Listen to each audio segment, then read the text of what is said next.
마태복음 14장 26, 27절입니다. 제자들이 그가 바다 위로 걸어오심을 보고 놀라 유령이라 하며 무서워하여 소리 지르거늘 예수께서 즉시 이르시되 안심하라 나니 두려워하지 말라. 아멘.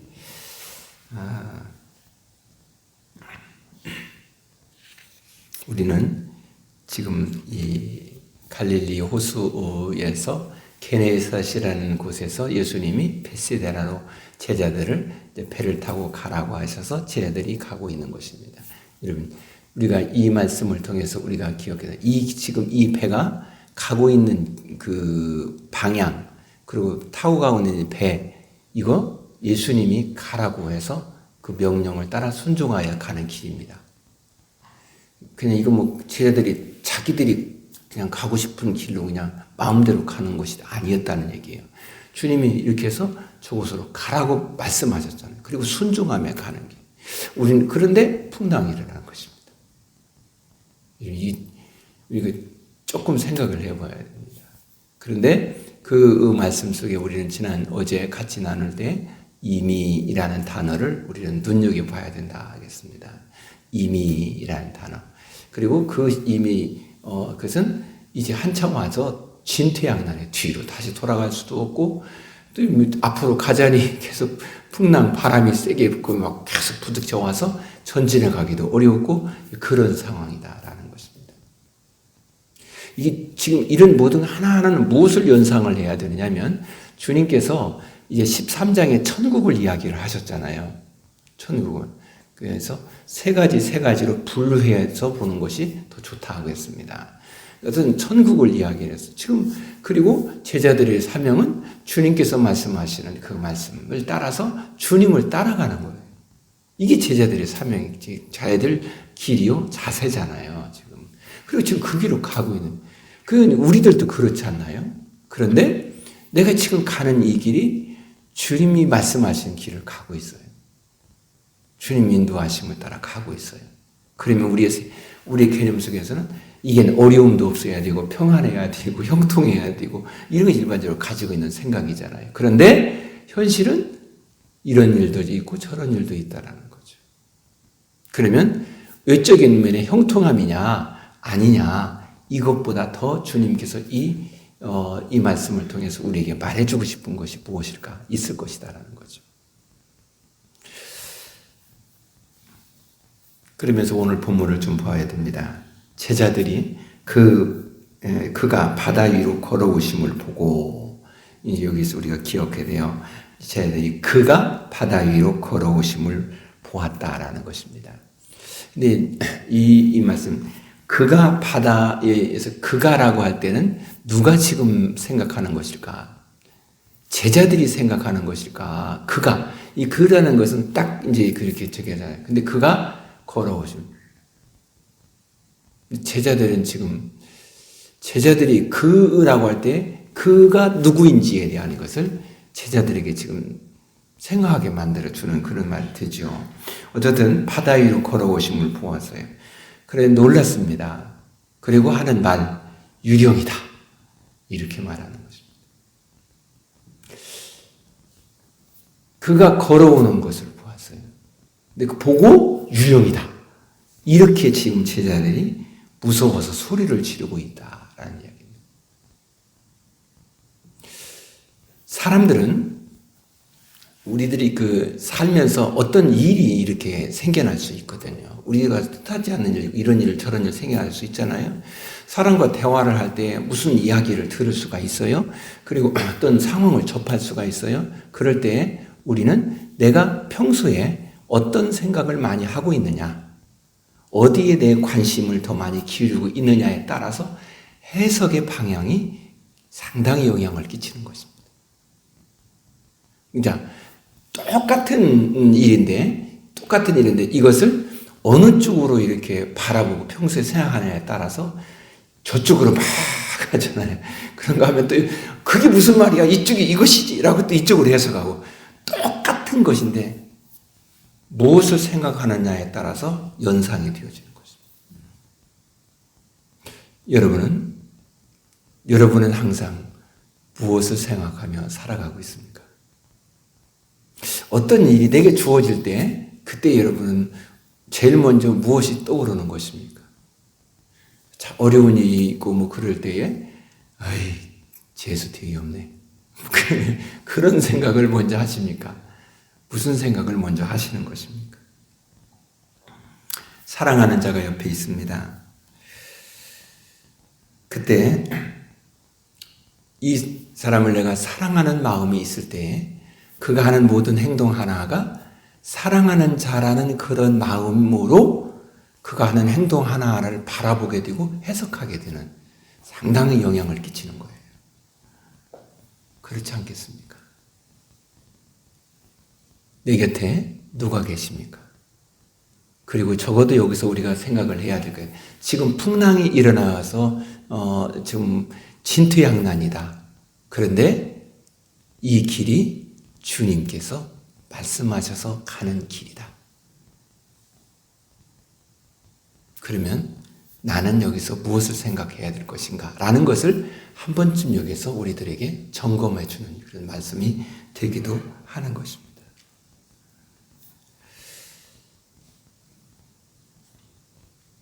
내가 당신을 존귀하게 생각한다. 라고 말을 했습니다. 근데 평소에 그가 불편해. 지금 내가 말하는 것과 내가 마음을 가지고 있는 것이 이렇게 좀 이견이 다르단 말이죠. 그러면 그가 어떠한 얼굴의 표정이라든지 어떤 행동을 할 때 내 마음에 무엇이 먼저 떠오를까?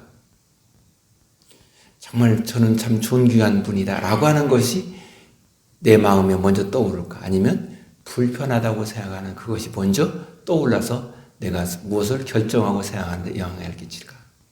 그렇다면 오늘 새벽에 우리가 기도해야 할 것이 그것입니다. 주님, 내가 살아가는 모든 삶에서 내게서 가장 내가 사랑하는 분이 예수님이라고 고백을 했습니다. 그렇다면 언제든지 먼저 성령께서 내 안에 역사해 줘서 어떤 일이 있을 때에 예수님이 먼저 생각이 나게 하시고 예수님께서 지금 나와 함께 가고 있다라고 하는 것이 먼저 생각이 나게 하시고 지금 나는 주께서 말씀하시는 그 길을 가고 있음에 대해서 먼저 생각할 수 있는 믿음의 사람으로 살기를 원합니다. 그런데 현실에는 그렇지 않고 세상에 가지고 있던 그런 삶, 분위기, 상황, 그리고 내가 계속해서 많이 들었던 말, 그런 모든 것들이 내 모든 삶에 결정하는데 많은 영향을 끼치고 있는 것이 현실입니다. 주님, 이러한 나를 다듬으시고 붙들어 주옵소서. 당신이 나를 붙들어 주지 않고는 내 마음을 내가 내 스스로 다잡아가기가 어렵습니다. 우리가 주님께 기도해야 되지 않겠습니까? 그리고 은혜를 구하는 자가 되어야 되지 않겠습니까? 우리가 대단한 사람 같지만 지금 내가 예수님과 함께 있고 예수님과 함께 가고 있는 거야 라고 자신만만할 것 같지만은 이런 현실 속에서 여전히 한없이 나약한 우리들, 바르게 보지 못하는 우리들, 그것이 오늘 우리의 현실임을 솔직하게 오늘 본문을 통해서 우리가 인정해 가야 되고, 그리고 주님 내 손을 붙들어 주어서 고백할 수 있는 우리 인간의 연약성을 가지고 있음을 우리는 보아야 될 것입니다. 그런데 여기까지만 생각하면 우리는 상당히 아프고 절망적이고 힘들잖아요. 그 뒤에 27절을 보십시다. 이렇게 말하잖아요. 예수께서 즉시라는 단어를 쓰고 있습니다. 즉시. 이 단어의 뉘앙스는 제자들의 마음을 알고 있다는 것입니다. 여러분, 주님이 나를 안다는 것은 내게 축복입니다. 주님이 지금 내 마음이 어떠한 마음이 안다는 건 축복입니다. 왜요? 나를 도우시려고 와 계시니까.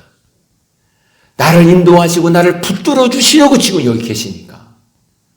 나를 천국으로 인도하기 위해서 그리스도 안에서 하나님의 자녀로 살도록 하게 하기 위해서 내 안에 와 계시니까. 그래서 즉시라는 단어를 쓴 것입니다. 그렇습니다. 우리가 주님께 손을 내밀 때에 주님은 벌써 우리의 손을 붙잡아 줄 준비를 하고 계시는 것이죠. 그래서 즉시라는 말을 하고 있습니다. 이르시되 안심하라, 나니 두려워하지 말라, 이렇게 말합니다. 이 안심하라라는 말, 이 말은 그 언어적으로 보면은 몇 가지 해석이 가능해요. 안심하라, 두려워하지 마라, 뭐 그런 의미로 해석이 됩니다. 또 하나 해석이 있는데 이것입니다. 너희는 기운내, 힘내, 이 말인 것입니다.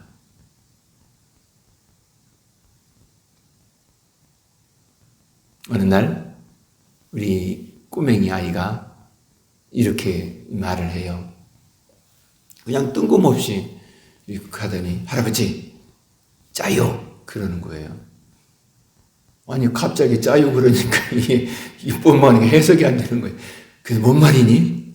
그러니까 할아버지 힘내세요. 그러는 거예요. 이 말을 듣는데 예수님이 하는 말 같이 그렇게 기뻐요. 그렇습니다. 사랑하는 자가 내게 한마디 하는 말, 그게 얼마나 용기가 되는 것입니까? 주님이 안심하라는 얘기는 힘내라, 이 말이 되는 것입니다. 오늘도 주님이 우리에게 힘내라, 이게 안심하라는 말이에요. 그런데 뭐라고 말하냐면 이렇게 말합니다. 나니, 이렇게 말합니다. 나니, 우리의 말에는 그냥 나니 그랬는데 이게 원어는 에고 에이미이라는 것입니다. 이 말을 우리말로 다시 번역해 해석해 보면 내가 그다, 이 말인 것입니다. 이거 상당히 많은 말을 해야 될 담겨져 있는 의미입니다. 나는 나다. 출애굽기에 모세를 부를 때 하나님께서 말합니다. I am who I am. 이렇게 말합니다. 나는 나다. 이렇게 말합니다. 나는 나야. 이게 이 말이 뭐냐면 나는 스스로 존재하는 자. 이 말이에요. 나는 누구에 의해서 존재하거나 누구에 의해서 영향을 받는 게 아니라 나는 스스로 존재하고 스스로 이루는 거예요. 주님과 우리와의 차이가 여기 있습니다. 이 말씀 중에 담겨져 있는 것. 이것은 우리가 빨리 생각하게 만들어주는 것. 하나님께서 모세를 부르십니다. 그리고 모세를 위로합니다. 용기를 줍니다. 그리고 내 백성을, 저 이집트에서 노예로 살고 있는 내 백성을 구해내라. 그 일에 네가 해야 될 사명이야. 라고 하는 말. 이게 모세를 부르심의 중요한 내용 아니겠습니까? 나니이라는 말, 이러한 뉘앙스가 담겨져 있습니다. 제자들에게 말합니다. 너희가 가는 길이 이렇게 거친 풍랑이 일어나서 네가 가야 될 길을 이렇게 막고 진퇴양난인 것 같은 그러한 상황이 지금 너의 현실인 것처럼 네가 앞으로 나를 따라서 복음이 없어 하나님의 나라를 이루어간 천국을 이루어가는 일에는 이런 상황이라는, 이게 현실이라는 것입니다. 근데 중요한 것은 내가 너와 함께 있어. 이게 난이라는 말입니다. 이게 감동이 되고 이게 위로가 되고 이게 오늘 나는 내가 신뢰하고 의지해야 될 중요한 말이 되는 것이죠. 그렇습니다. 내가 어제까지 넘어졌었습니다. 때로는 상황에 의해서 요동을 쳤었습니다. 주님께서 안심하라, 힘내라, 기운내라고 말씀하신 말씀, 그리고 주님께서 내가 크다, 출애굽기에 모세를 들어쓴 자가 나다 라고 말씀하시는 주님, 그리고 지금은 내가 너를 들어서 하나님의 나라를 이루어가는 일에 동역하려고 하는 거야 라고 하는 말씀이 지금 이 풍랑을 만난 이 배 안에 있는 제자들에게 예수님 하시고 싶은 말씀이에요. 이것이 오늘 우리에게 하고 싶은 말씀인 것입니다. 그렇다면 이 말씀을 듣는 우리는 돼야, 주님, 그래요. 주님, 오늘 어제까지 넘어졌지만 다시 힘내보겠습니다. 다시 힘을 냅니다. 다시 용기를 냅니다. 그리고 다시금 주님의 손을 붙잡고 다시 주님 이 길을 가렵니다. 주의 말씀을 따라 가렵니다. 주님께서 원하시는 거기에 내가 있기를 원합니다. 다시 한번 해보겠습니다. 라는 마음의 다짐이 오늘 여러분의 다짐이 되기를 소망합니다. 주님이 여러분 안에 역사하여서 힘내라 라고 하는 말씀이 여러분으로 함께 하시는, 들려주는 말씀으로 용기를 주는 말씀이 될 줄로 믿습니다. 기도하겠습니다.